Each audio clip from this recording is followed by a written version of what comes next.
खालिस दूध और खोए को सांचे में डालकर नमक लगी बर्फ में जमाकर बनने वाली मजेदार कुल्फी। गर्मी की शिद्दत में इजाफे के साथ ठंडी ठंडी कुल्फियों ने लोगों को अपनी जानिब मतवज्जो कर लिया है। माशाल्लाह बहुत अच्छी आइसक्रीम है और सस्ती भी है और यहाँ पे है भी नहीं कोई आइसक्रीम की दुकान, खाने में भी अच्छी है आइसक्रीम। कोई दुकान भी नहीं है कुल्फी वाले की।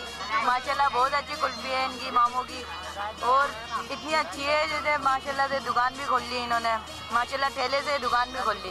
माशाल्लाह बहुत अच्छी कुल्फी बनाई है भाई, खाने में अच्छा मज़ा आया और VIP सबसे बेहतर है खाने से आने के लिए और माशाल्लाह और अच्छा चलना चाहिए, लगना चाहिए। कहीं दूध और मावे का ही इसमें पेवर दूध और मावा, पेवर दूध और कोई दूध नहीं। दूध को पहले पकाना पड़ता है, उसको दूध में जब दूध उबल गया उसके बाद मावा डाल के उसमें चीनी डाल के उसको तुम्हें 3.5-4 घंटे पकाना पड़ता है। बस उससे तैयार होता है। पूरे 4-5 घंटे में हाँ तकरीबन चूल्हे के सामने बैठना पड़ता है 4-5 घंटे। सही। आज के दिन से इन्होंने कुल्फी का इब्तिदा करा है और माशाल्लाह से बड़ी अच्छी कुल्फी है इनकी।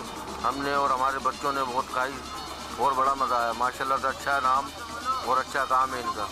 माशाल्लाह से बहुत अच्छी चीज़ है, टेस्टी है और हमारे इलाके में अच्छा है कि ऐसी अच्छी शॉप खुली है जिससे हम खाने में लुत्फ़ उठाते वाली कुल्फ़ी जो है हम आवाम को बताना चाहते हैं कि 11 नंबर के अंदर एक ऐसी चीज़ बनाई गई है जो आप आएँ, इंजॉय करें, खाएं, दूसरों को भी बताएं। जब तक आप खाएंगे नहीं, जब तक आपको पता नहीं चलेगा कि ये चीज़ है क्या, मटके वाली कुल्फ़ी। इंशाअल्लाह आप आएंगे, आपको मज़ा आएगा।